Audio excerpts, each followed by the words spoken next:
Mark Podcast. Shrimp on the barbie. Shrimp on the barbie. Do you respect that? That's corruption. I could make a fake snake. You not pee in the pool. You not pee on the barbie. All of myself is clean. Broadcasting from the bottom of the YMCA's indoor pool, take it away, MarkBot 5000. Thank you for that warm welcome, Erik. And may I say that your balls are the size of grapefruits and Ryan is gonna be spitting out the seeds. This is the robotic jackhammer, MarkBot 5000, and if Ryan isn't careful, he's gonna kiss my shiny metal ass in this very ring. Welcome to the Hard Mark Podcast, a show where Erik Donaldson, wrestling fan of over 30 years, introduce one match per show to his stinky little sidekick who has never watched wrestling. The talk about the backstory, the watch a match, and then the rank that match on their ever-growing list. And Ryan, you've got no chance of winning your prediction on this match. No chance in hell. The purpose of the show is to see what happens when someone that's never watched wrestling is introduced to its most notable matches. And let's bring out the star of the show. A guy who's a perpetual victim. He likes to claim that everyone is out to get him. Well, I'm here to tell you, Vince McMahon didn't screw Ryan Murphy. Ryan Murphy screwed Ryan Murphy. And Ryan, you're fired.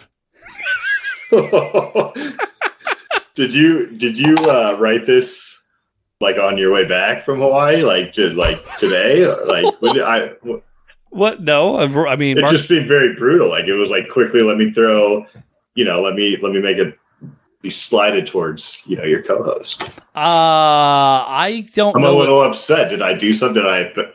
Why you look at the Imagineering team is in charge of programming all of MarkBot's phrases and speech patterns. Was he upset that I asked for someone new? I don't know. It's entirely possible. Oh, that's right, because you wanted like Mr. Feeney or some shit, didn't you? But maybe yeah. So I did inquire with Crispin Hickenbottom about what our options were. Yeah. I did find apparently there is who's the best friend? Is it Sean in Boy Meets World? It is, but so I did find a Sean. Yeah. The quality was awful.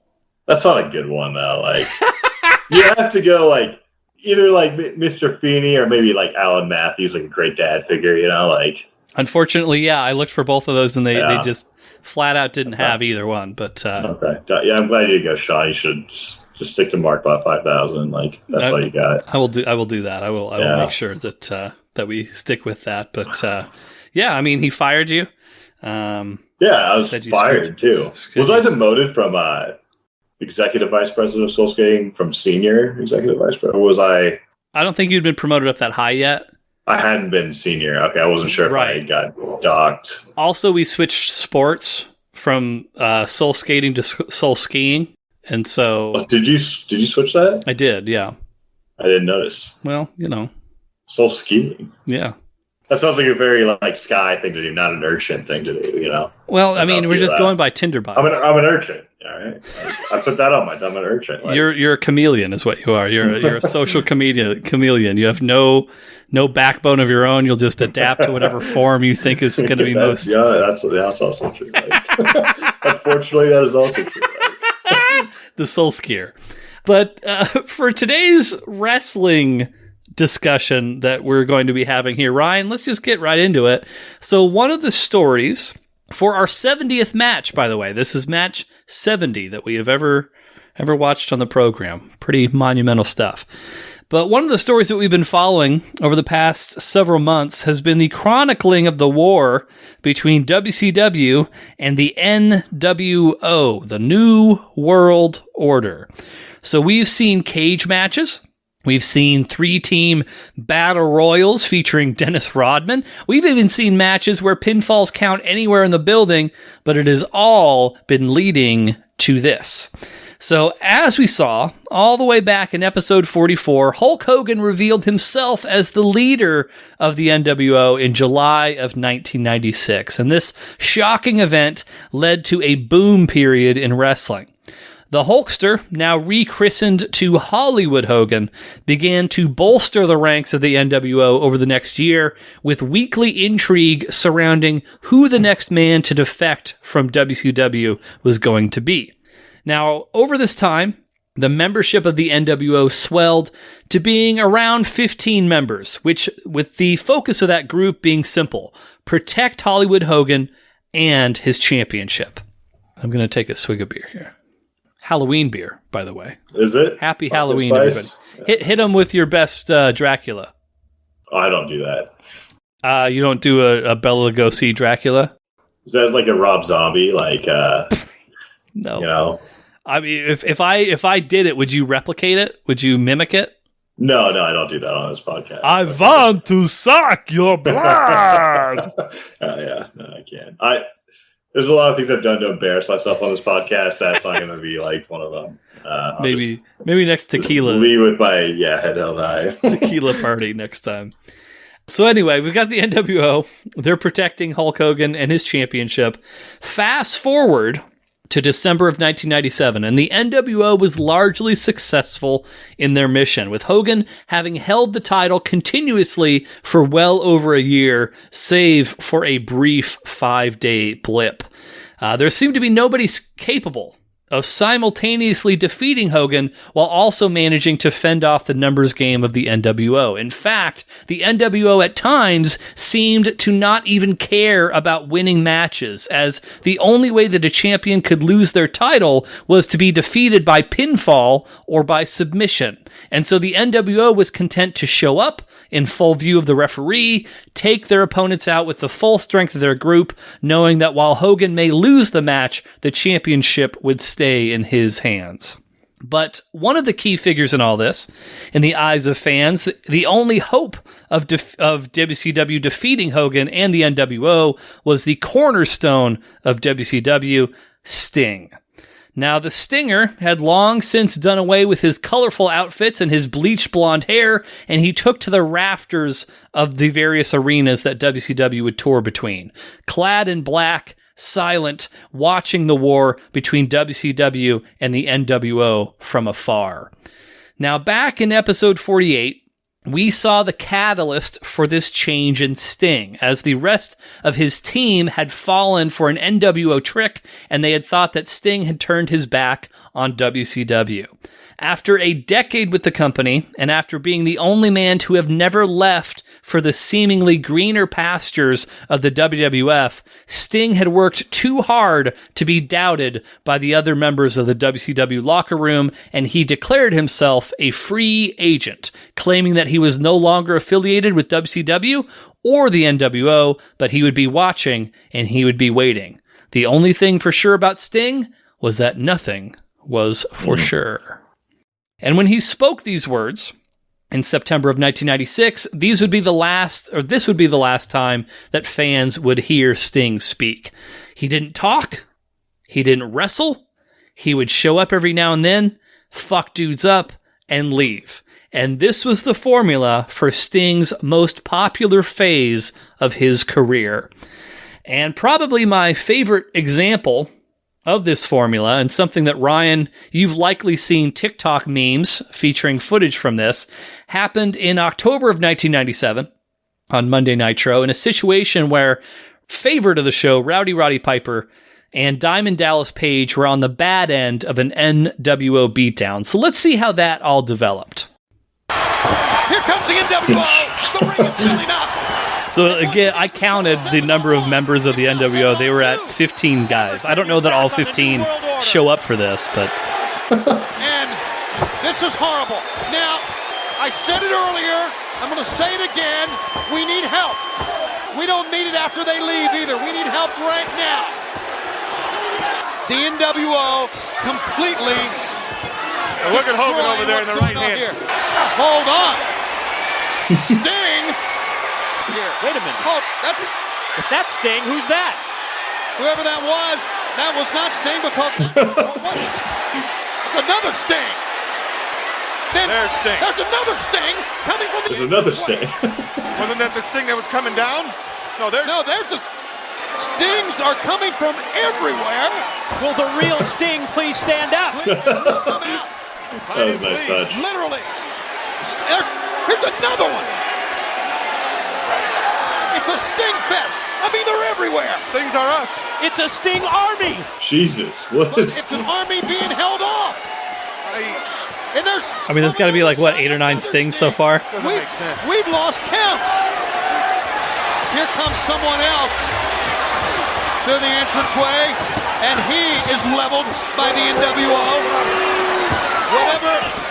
And here comes another one. So trying to yank his wig off. Yeah, nuts. And here comes 3 more.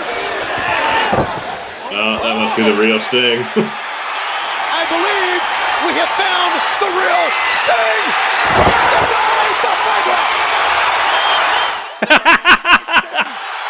There's Stinger. So if you've ever seen the meme of him just taking the mask off and his face is painted identically, it's that. That's the reason for it. Hyper back up. Thoughts on what we just saw there with That's what Sting? wrestling's all about, like. What wrestling's all about right there. Love it. Have you seen that meme that I referenced where No, like I'm trying to think if do they do like playoffs of it? Like usually what I see it a lot around New Year's where somebody would be like, "Oh, here's me after I made my New Year's resolutions," and it's Sting just pulling the mask off, and it's just Sting face paint underneath. Oh, that's good to know. You know the original source. Yeah, I've had that sent to me by people who are by no means wrestling fans at all, but yes, that's I'll the try thing. to find one during New Year's this year and send it Please, to you. thank you, Yeah. please do that. But yeah, so that's just kind of the things that would happen. The NWO would beat the shit out of people. Sometimes Sting would show up, other times he wouldn't. But like you could hear the reaction when the real Sting unmasked and like the whole ring clears out, everybody's freaking out. It's fucking Sting. And so I wanted to pause the discussion about the storyline itself and just take a brief moment here to talk about how brilliant it was of WCW to use Sting this way. No wrestling company before or since has ever done anything like what WCW did with Sting. So Sting, who was not injured, he was intentionally kept as a special attraction. Seemingly every week, the fans would cheer, "We want Sting," but they didn't get him every week. So whether you choose to look at that whole situation as supply and demand, absence makes the heart grow fonder, or how can I miss you if you won't go away, Sting was the hottest property in wrestling at the time, and it was all thanks to this presentation. So if you were a teenage boy watching wrestling in the late 90s, you probably wanted to either be Steve Austin or Sting. Just to kind of put it into perspective. So after a year of teases, of hints, of rappelling from the roof and invading from the stands, WCW Commissioner J.J. Dillon brought Sting out and asked him point blank what he wanted. Sting simply gestured to the fans with his signature black baseball bat, and they erupted into chants of Hogan. And the match was made for Starrcade 1997 in Washington, D.C. The biggest match on the biggest show in WCW history. Hollywood Hogan defending the WCW Championship against the man who had not wrestled in 15 months, Sting. And so that is going to be the match that we watch here today, Ryan. Do you have any questions? No, I don't. I do think I'm going to pick this match correctly. Go with the data this time. So. Markbot channeling Vince McMahon says otherwise. But before we actually sit down and watch this one thing, there is a last bit of information we should probably cover. Now, I'm assuming that you recall our match from last episode, the Montreal Screwjob, where Bret Hart was duped into losing the WWF Championship. I'm seeing nodding from Ryan. Yes, I do. He does remember. Good. Now, if you recall that match, the whole reason for that entire fucking shit show that took place was due to Bret's forced departure, his contractual obligation to basically leave the WWF and join WCW. And wouldn't you know it, it's as if we planned this whole thing or something. But Starrcade 97 is actually Bret Hart's first pay-per-view as a member of WCW. Now, earlier in the night, in this same show that we're going to be watching featuring Hulk Hogan versus Sting, Bret Hart who had been teased to be the newest member of the NWO. He had actually been a guest referee in one of the earlier matches. And during that match, it was actually revealed that he was part of the WCW after all, not a part of the NWO, to the delight of the fans. Which, in retrospect, kind of a weird way to debut the most publicized talent acquisition in your company's history as a special guest referee. But hey, we'll see if referee Bret Hart factors into our match today at all. And so We'll see. We'll see. We don't know. We'll see. But that's the thing. That's the match that we're going to be watching. As far as a couple last morsels of information, we'll wrestle with the data a little bit. Ryan's record as it stands right now, 36 wins, 32 losses, and a draw. He is on a one-match losing streak. This is the 70th match that we have seen so far. Surprisingly, this is the first match that we've watched to take place in our nation's capital of Washington, D.C. God bless. God bless you, Joe Biden. Ryan's record in Hulk Hogan matches is 6 wins and 5 losses. And just one little extra morsel here. WCW, of all the companies that we've seen, because I track which companies we watch and that sort of thing, WCW currently has the lowest average ranking of any company that we've watched at 41, which is right in the middle of okay. As a comparison point, ECW is the highest average at 20. Oh, interesting. So, generally speaking, of the companies that we feature on the program, Ryan tends to rank his childhood favorite of TNT Wrestling a little on the lower side, but we'll see. We'll see what our match here today does for him.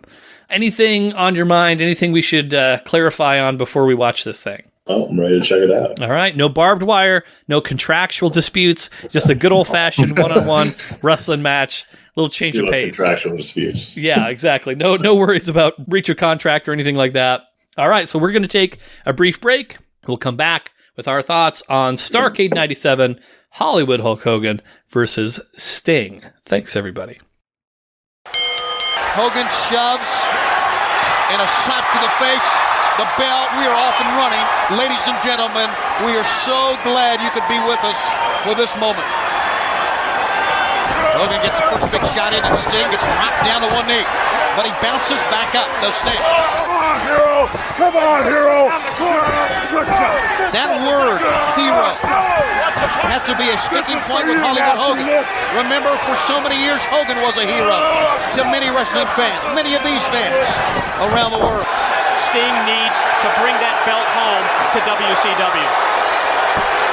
Sting down. Big leg drop. 1, 2, 3.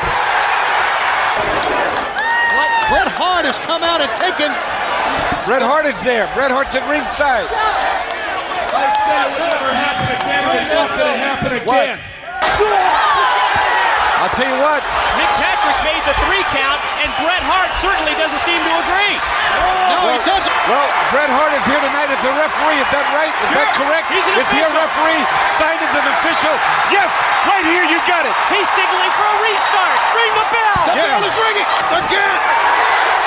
Stinger splash out to the top. Can he put it on him? Can he put it on him, guys? Here it comes. Sting is going to bring back the Scorpion Deathlock, pointing at Bret Hart. There it is. Set down on him. Check it out, Hogan. Bret Hart down. Hart's right in He's Hogan's saving face. The winner and new heavyweight champion of the world, Sting! Baby, the crowning jewel! Sting is the world champion. What a conclusion to this great event, and especially the ring just filled up with all the stars of WCW. And for the first time, Sting had something to say. Is that in English or Spanish? Sounded like Spanish to me. I don't know what it was, but you see, everyone. We're back. We just watched Hollywood Hogan versus Sting for the WCW World. You Good. yeah? What's Yeah, it's great. No, I'm up. You're up, meaning you think you won the match? Won the match. Not think I won the match. I did win the match. I didn't hear no bell, to quote Rocky 3. Oh, yeah. That's subjective. So you're outside of you maybe winning, but probably not. What did you think of the match, Ryan? Were you sports entertained?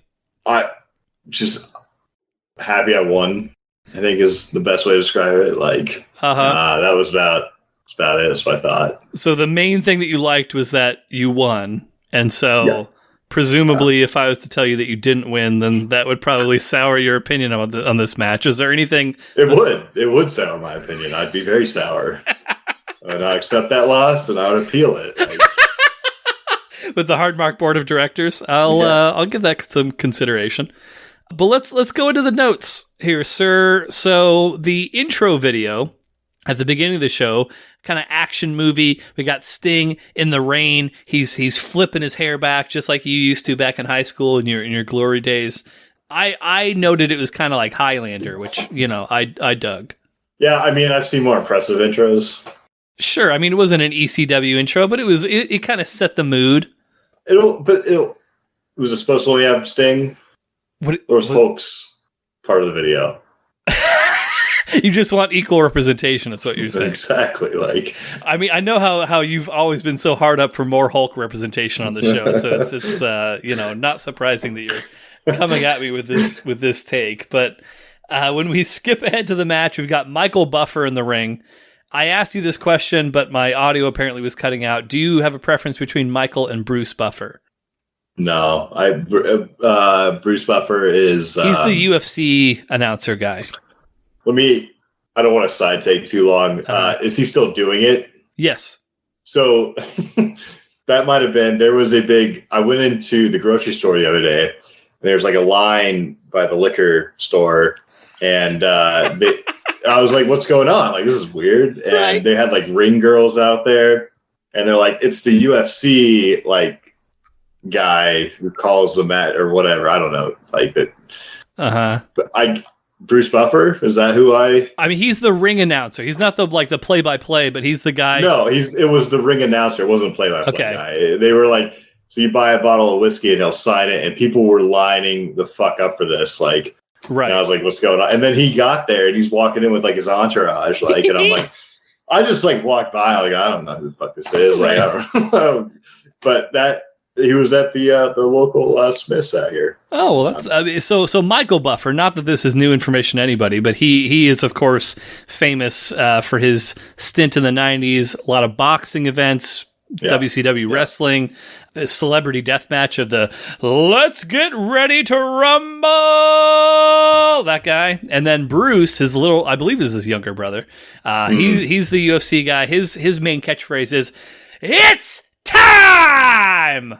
That's fucking stupid. Okay. Michael Buffer, like, is the right. He's he's the alpha buffer. Right. Yeah. Yeah. I don't disagree. So I'm surprised the guy we're talking about. I should have got his autograph. Yeah. Well, should have stood in line. I'm sure he'll be back. He'll be back. He'll be back with the Buffer crew at Smith's. Oh yeah. Yeah. At Safeway. Definitely. He'll okay. He's more of a Kroger type of guy. Yeah. But I forced you to watch a Daily Motion version of the Hulk Hogan intro with the Jimi Hendrix music, not the generic NWO theme song. Any thoughts on the Hulk Hogan? It was good. It was good. I am 1,000 times more hyped up to watch a match when I see Voodoo Child by Jimi Hendrix playing Hogan to the ring, as opposed to kind of the amalgam of different Hendrix songs that the normal NWO's theme is. Sting's intro was pretty good too. Yeah, not the video, but the actual intro, like the laser light show. Like that was, yes, that was pretty cool. I like that. The lightning strikes, happened. There's a little laser light show with Laser Sting. So here's what I did. So before Sting actually emerges, a little kid's voice is like reciting stuff. I wrote down exactly what the little kid says. And if you don't mind, Ryan, I'm going to take a little aside here and I'm going to read verbatim what this little kid says at the start of the Sting theme. And I noticed when we were watching it back just then, a little bit of an echo. So I'm going to give myself a little bit of an echo just to replicate the experience. When a man's heart Is it, okay, it is echoing, right? A little bit? Yeah, it's a little echo, yeah. Maybe a little bit more. When a man's heart is full of deceit, it burns up, dies, and a dark shadow falls over his soul.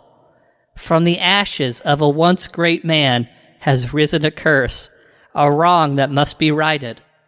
We look to the skies for a vindicator, someone to strike fear into the black hearts of the same men who created him. The battle between good and evil has begun. Against an army of shadows lies a dark warrior, the prevailer of good, with a voice of silence and a mission of justice. This is Sting.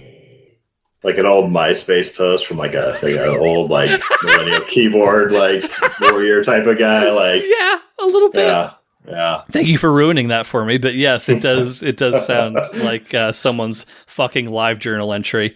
Yeah. But Sting emerges, baseball bat in hand, pyro goes off. I know what we know from watching the match.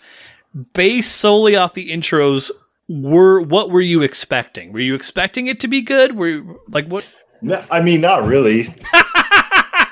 Why? Because it's a Hulk Hogan match, and you've only liked like one I don't ever. know what it is, and maybe it's like the brand he puts it on. But yeah, I did not care for this match, and I did not really go into it thinking like this is going to be like by the intro. I could tell like I'll have some issues with this match. Just as my like what I like to see. I didn't expect a lot early. Okay. Well, at least it didn't disappoint you.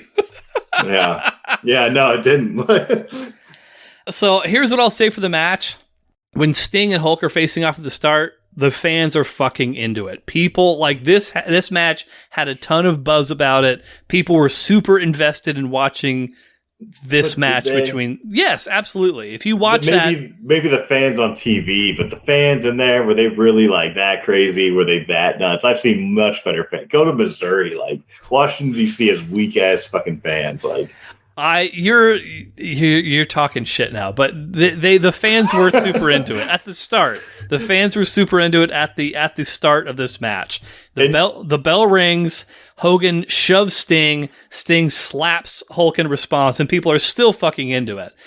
Where the match falters pretty quickly, and this was probably the theme of this match, Hulk just was constantly playing to the crowd for like 30 to 40% of the match, to the point where it became very distracting. They even commentated on it, you know. Yes. Like I mean, I don't know what you want to go. I thought the fans were weak as fuck. Like even like the beginning, but they were like sitting down like 4 minutes into it. Like, I mean, to be fair, they were sitting down because the majority of the offense of the match were headlocks and Hulk Hogan yelling at them. Yes. So there was not a whole lot to get into in this match, which honestly... But you did see a lot of NWO shirts, like, sitting in the front row. I'm surprised those guys weren't up. Like, you know, it just was a lame crowd, like... You're being mean to our nation's capital here, sir. Yeah, we got a Hogan sucks chant. I did write that down. Sting punches Hulk. Hulk complains to the referee about it. We've got a test of strength, a Greco-Roman knuckle lock. Been a while since we've seen one of those. Hulk with a cheap shot starts pounding away at Sting. Big clothesline in the corner. A favorite move of bad guy Hulk Hogan, the back rake. Everybody likes it when you take your fingernails and you dig it into your opponent's back and then scratch them down. That's always a classic bad guy maneuver. Maybe you could use that to defeat a black bear sometime in the future. Never mind. But again, a lot of crowd work. We've got some slams, etc. You know, Hogan's on offense for the majority of the beginning. Sting does hit him with a couple of drop kicks here and there. Maybe one of the highlights of the match was when there's a fat ginger guy. He yells, "Fuck you!" to Hulk when he's walking around outside. But like the match just never really felt like it ever got started properly. Like it was always in kind of like the feeling out stage at the start and didn't progress past that to the point where you ever got like... And I don't know of any time where I've like pressured you need to make a pick. No, that was the I haven't heard that in probably 20 matches. It's been a long time. Yeah. So that was that. I was like, shit, this is weird. And then I was confused about my pick. But I mean, yeah. So that was a weird as far as watching the match. I haven't seen that in a while. Usually, you've had a pretty good feeling, especially lately, of like the ebb and flow of the match and like when the match usually is kind of building to a crescendo, and you need to make your choice. This time there was virtually no build at all. It was just very stop start herky jerky.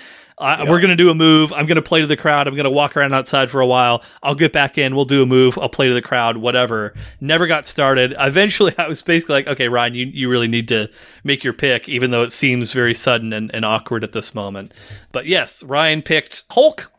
Which was, fortunately for me, winner. In a matter of speaking, you could say that. But right around the pick, maybe just before it, Hulk does a suplex to Sting. Sting pops up immediately as Hulk's kind of gloating about it, and then he crotch chops, which, like, that is not the most glaringly, like, bad thing about this match, like, by far. But you're talking about a fucking silent badass who's just supposed to, like, beat the shit out of people and, like, not show any emotion while doing it. I feel like crotch chopping undermines that character just a little bit, and it will get to this point in a little bit too. It wasn't the most undermining thing that Sting did of this match to undercut the whole character arc for himself, but that was probably the first thing where you kind of cock your eyebrow and it's like, I don't know that fits what this character is, that he would be going around crotch chopping people. But that's just a pet peeve. Well, it wasn't even like he was highly disrespected in the match or anything that he had to do that, you know? Like, right. Like, it wasn't like he was so, like, slapped around and, like, he had to, like, make just a bold move. Like, the match had nothing. So, yes. Like, yeah. I agree. Yeah, I mean, he got suplexed. Hulk was posing with his back to Sting, and so Sting gets up, crotch chop, and then there's times for a crotch chop, but maybe not. Like, right, exactly. In extenuating circumstances, I could see a crotch chop, but they brawl outside of the ring. Hulk briefly uses the Sting's own baseball bat on Sting, throws Sting into the post. This is where I was like, Ryan, you need to make a pick, unfortunately, as Hulk is bad-mouthing Sting while holding an NWO shirt. Hulk goes gingerly, the most ginger throw into the barricade of all time. Sting goes after him, misses a Stinger splash, and then Sting gets crotched on the guardrail, punched off. Hulk brings him back into the ring. Big boot by Hulk, leg drop, 3 count, 1, 2, 3. And Hulk seemingly, at that moment... Or not seemingly. So... let's take a step back about what some of the behind-the-scenes elements of this match were around this time. So, apparently, Sting was having some drug problems around this time. As we all do. As we all want to do every now and again. And, like, people have made a point not to kind of get into, like, a lot of details, but, like, they talk about Sting's demons, which that's always the wrestling term for like, oh yeah, he's kind of fucked up on drugs. And so apparently when Eric Bischoff, who, like you said, when we watched the clip earlier, he's the guy in the leather jacket that showed up. You're like, I like that guy. That's the second fucking time Eric Bischoff has shown up, and both times you're like, I like that guy. I still have no fucking idea why, but anyway, reoccurring theme. But he's in real life, he was the boss of WCW. He and Hulk basically got together and be like, I don't know if we can trust Sting. Like, this seems a little cattywampus, because like the whole fucking plan for the past year and change has been Sting's going to be the one who beats Hulk Hogan. Everything's been building to that. It's been a fucking year. We've been promoting this guy and promoting this guy and promoting this guy. Now's the time to just, fucking do it, to deliver on what people have been expecting this whole time. Apparently, and one of the things that Bischoff has since and years later cited as one of the reasons that they could tell, oh, Sting's not in a good way right now. He was not tan enough. Definitely was as tan as Hulk. That's true. He did not have the leathery hot dog skin by one Terry Hulk Hogan Balea. So all these things kind of conspired. And I think also the fact that they had just recently got Bret Hart, and they, again, you have the hottest free agent in wrestling, maybe of all time, coming off of one of the most notable incidents of all time, the Montreal Screwjob, and you decide to put him in as a referee on your biggest show of the year. Completely just baffling creative decision. But I think that the idea was, okay, the referee is going to fuck Sting. So the referee is going to fast count Sting 1, 2, 3. And then Bret's going to come out and say, I'm not going to stand idly by and let a referee fuck somebody like the way I got fucked. Yep. Okay. And I know what you're thinking right now. And it's true. The referee didn't fucking fast count. It was a normal cadence of the goddamn count. Completely fucking normal cadence. Yes.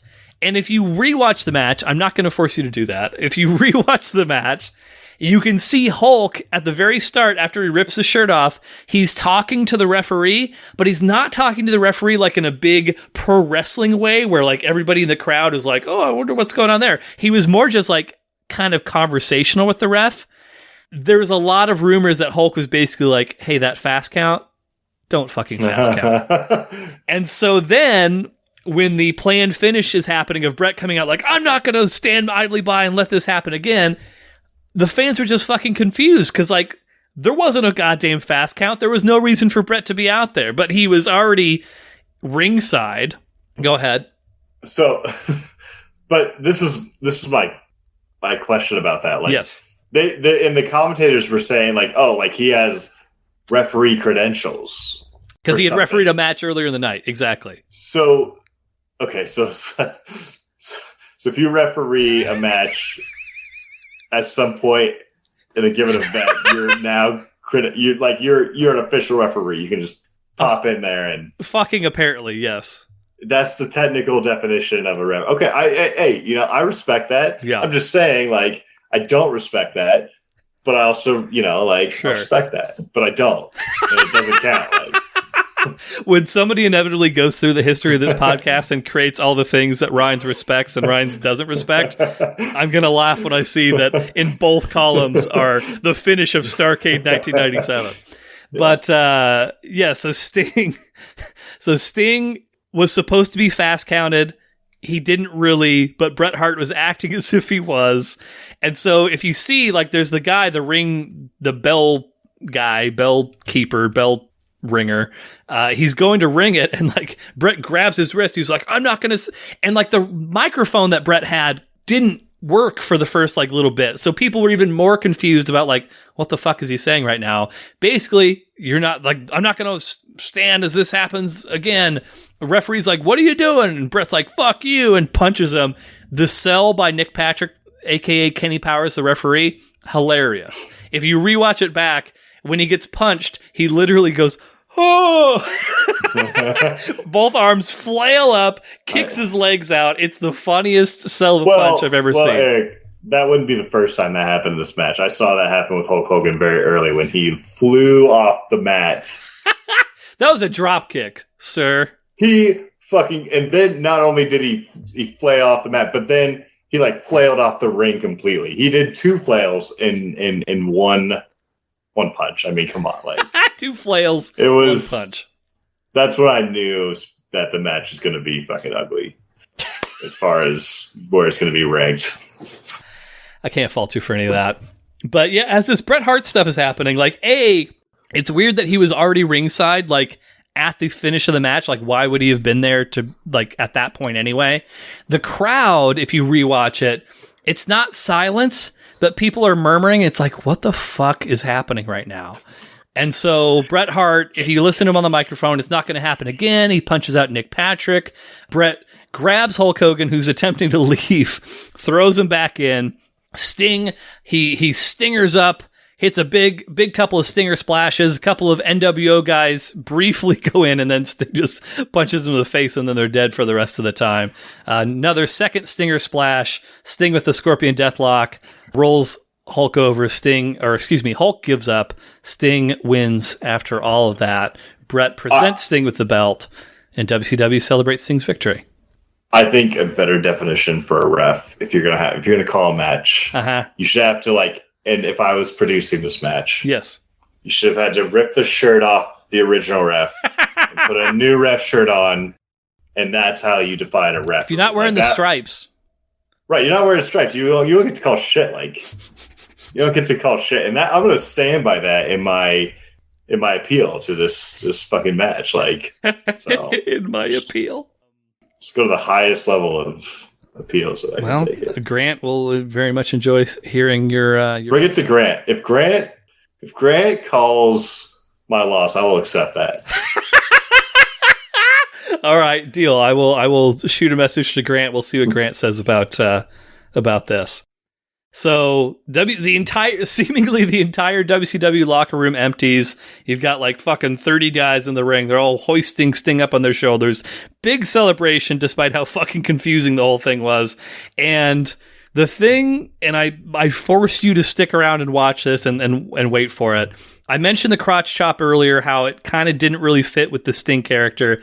Here's the fucking shit that always bothers me the absolute fucking most. Again, 15 months of silence. The fucking guy hasn't said a goddamn word. He communicates by pointing his bat at people and by hitting them. That's what he fucking does. He's supposed to be this anti-hero, cool, fucking badass dude. He's on camera. He's holding the belt. His first words on camera, he looks right at the fucking camera. You can't tell what the fuck he says at the very start. He's like, should you Mamacita? It's why the fuck are you saying that right now, Sting?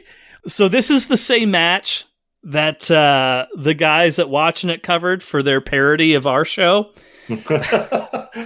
There was a point, and Donnell and I have already talked about this when I guested on Talkin' It, an episode of Talkin' It afterwards. Sting is not Hispanic. He's a white dude from Nebraska. His fucking name's Steve Borden. I'm pretty sure that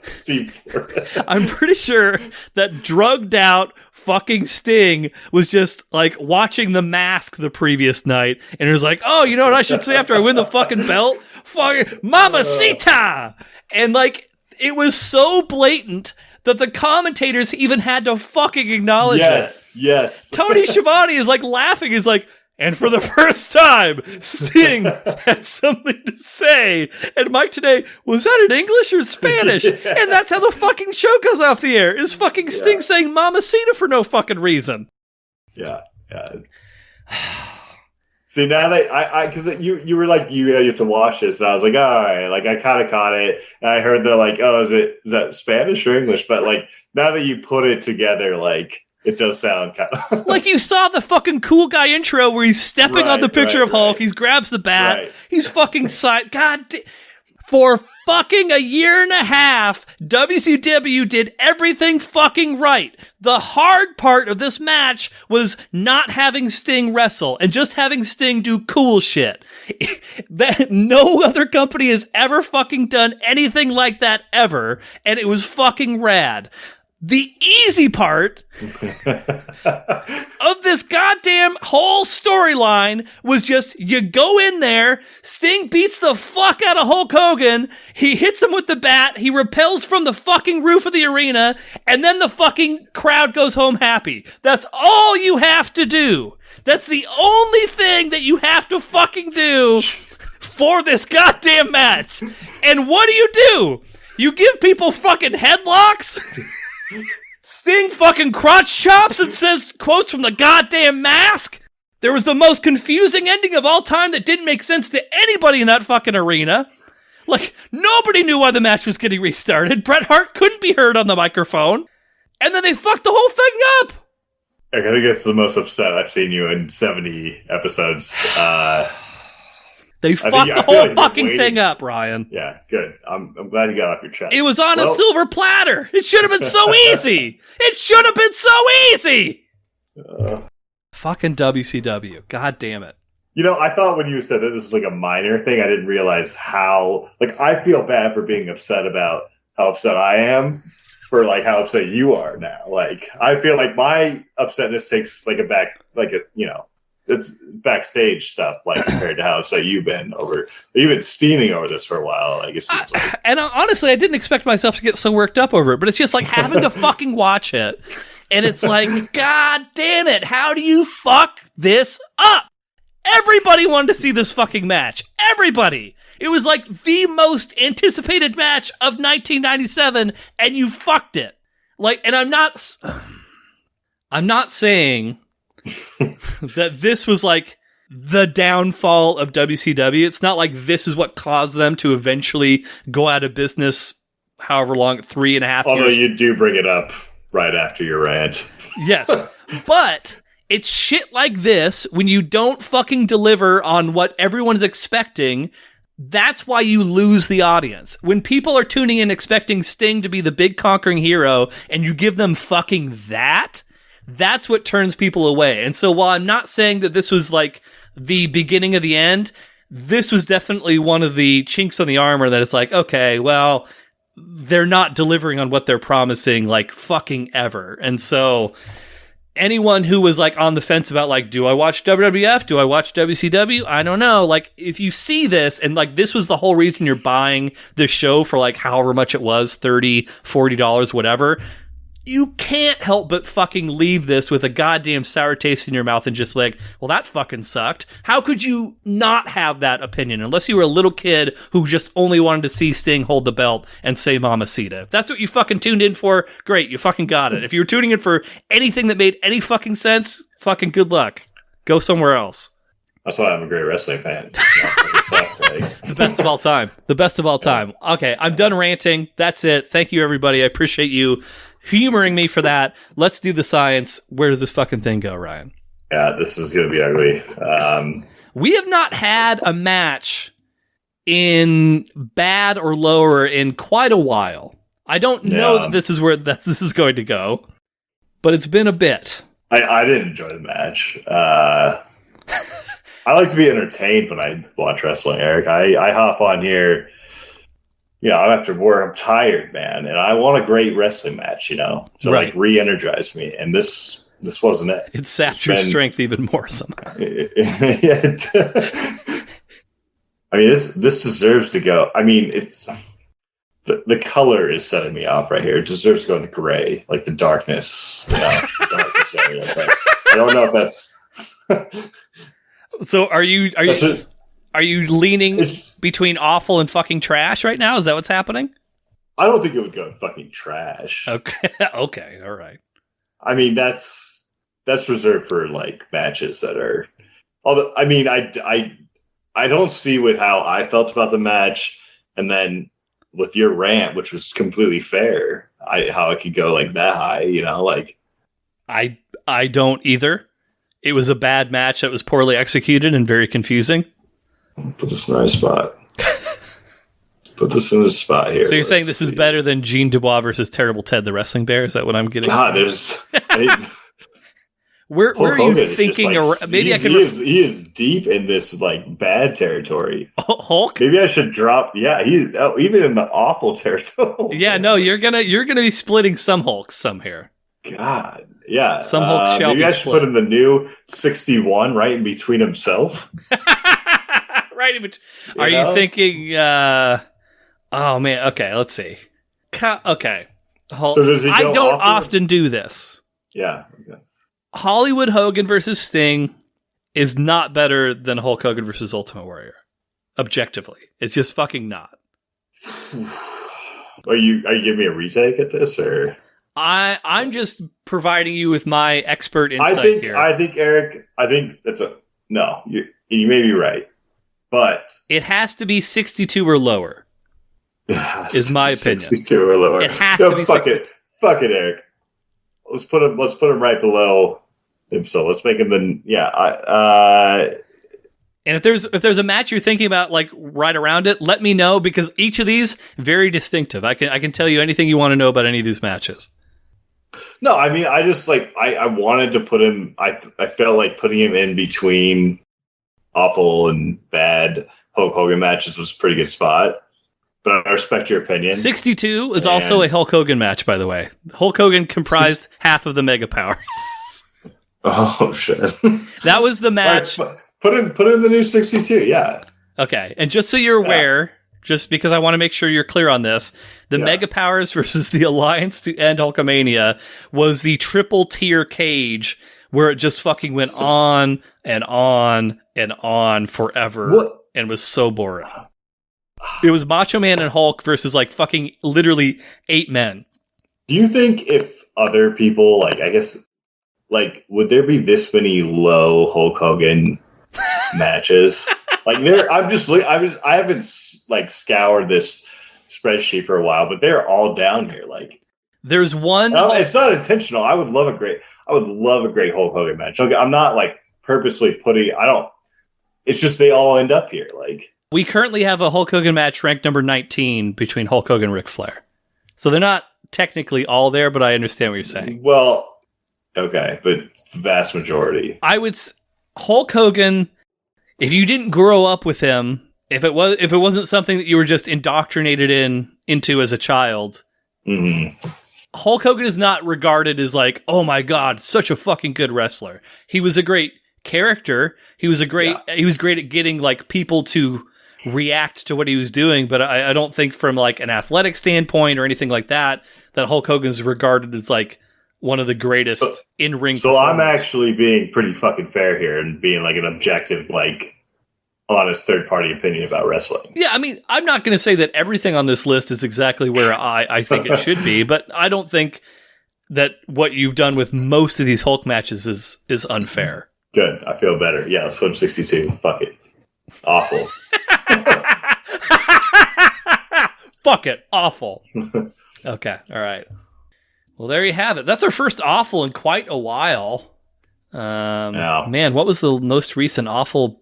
Jiminy Christmas. It's been a while. I think the most recent awful before that. So this was our 70th match, which we mentioned earlier. The most recent match in the awful section is our 48th match. So it's been like over 30 matches since we ranked something quite this low. You got it. Okay, let's see. I don't know why you hide that data. Because I don't want you to be confused about the ranking number versus the number of chronological order. I won't. It says ranking right there, Eric. I'm like, Jesus, dude. Yeah. You've never been confused about anything on this list. That's a good point. Right? I never have. I see you hit it back. Yeah, because I don't want you being confused again. You've drank a Bud Light Lime. You've drank I don't know how much tequila at this point. Does that look like I'm drinking Bud Light Lime, Eric? Oh man, you're really nursing that thing. I remember my first beer. No clever retort or quip. I'm not offended. Well, fine. We'll end this. This might be the first time that we've been so cordial with one another with a ranking that low. I don't know, but I think we both agree that match kind of fucking sucked. But let's bring the energy back up. Let's talk about something. Little segment. Talk about it. Let's talk about it. Let me give some advice to the people, and that's not just any advice. That is Erik's Wisdom Tree. I found what the most frustrating thing is of all time. For me, anyway. Maybe not for everybody else, but maybe somebody can sympathize. The most frustrating thing that I've ever experienced in my life is watching someone play Super Mario who refuses to run. Like Super Mario Smash or like just regular Super Mario? We're talking like 2D platformer Mario. So like Mario 1, 2, 3. Yeah. Even Super Mario World would count. Don't you have to run? No. There was a run button.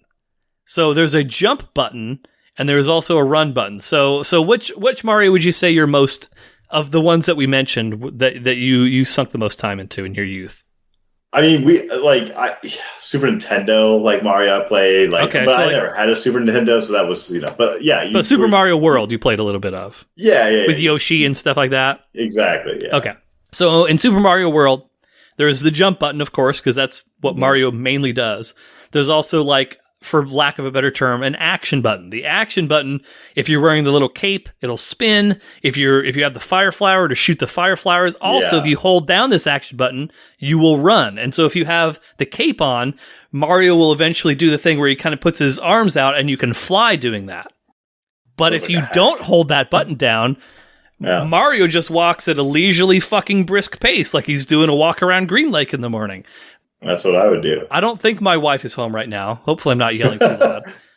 We several months ago, we were playing Mario. She refused to run ever. She was just walking like she was at the mall as an elderly person going past Forever 21 and just hopping on all these. And like there were certain jumps where it's like, you can't make this jump unless you're running. And like she wouldn't hear me when I was saying, hey, you need to run and do that. So I'm just watching. I'm literally biting my fingers trying to like not say anything, but I'm getting so frustrated just watching her not run in this game.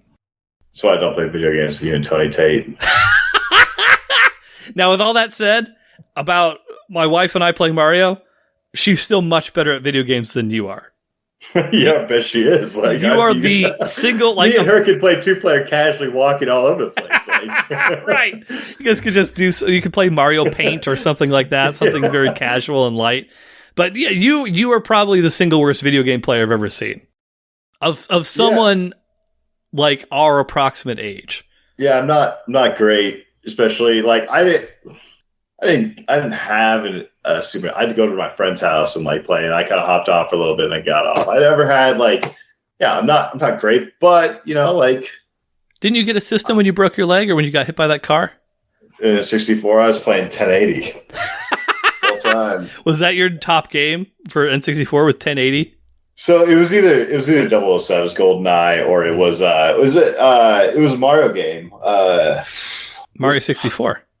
Mario 64, where you had you had everything, but you raced, the rainbow, the rainbow track, and you're talking about Mario Kart. So so you have Mario Kart, but the other one was where you had the more open world. Yeah, that was Mario 64. Yeah, Mario 64, which was that game brings back a lot of just was I good at it? Yeah, one time I was at my neighbor's house. I got very frustrated. I don't think this was Mario, but possibly, I guess. And I was playing maybe James Bond, so I got frustrated. I kind of yanked the controller, and I was to my friend I was like, let's just go home. Fuck this. And we live right next door. And then my mom got a call, and they're like, the N64 is broken. Oh no! And I'm like, and I was like, I didn't really do it. I did yank the cord, but then they found out and so my parents took me to Toys R Us as a punishment and bought them a new N64 controller, and then they found out later that it was never broken, it was just pulled out a little bit. Oh, it was just pulled out from the actual socket. My parents were fucking pissed that because these controllers I don't think were cheap at the time to go buy right, they were probably around 50. And they thought I broke it, and I was in trouble for being an asshole, and I was like, I didn't really, this is a minor game, upset you pull your controller moment, I didn't fling it against the wall or anything. I was just, and so that was that I think that was 007. I don't think that was Mario World, but anyway, GoldenEye is coming out for the Switch next year with online play, FYI. Oh, really? Yeah. I think I'm just gonna buy an N64. My roommates all want to play it, and to just buy an N64, get 007, and get 4 controllers. Oh, man, that sounds like heaven. It does. It really does. That was a great game. I might, I might yank it out a little bit. Just a little bit of a yank, just enough. A little yank. I won't tell my parents this time. Yeah, you'd need to get GoldenEye. You need to get Mario Kart. Those are the required. Well, I did play on the Switch Mario Kart, and I thought the game fucking sucked. I was like, this is you play it on the TV, cast it to your TV or whatever.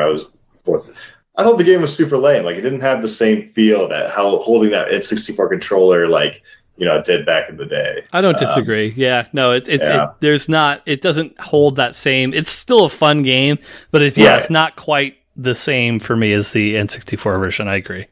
Yeah, you don't have to buy anything to like upgrade. You just play the game. You know, it's best person wins. You know, like, that's right.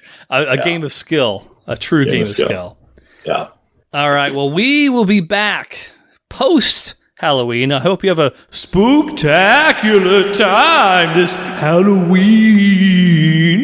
And we'll be back with Rumpus Time on November 3rd as we continue our big holiday season push for what? I don't know yet. We'll find out. Finish out our 2022 in style with the Hard Mark Boys. Well, if you are not hard, everybody get hard. Once you get hard, stay hard. That's all, folks. I want to suck your blood.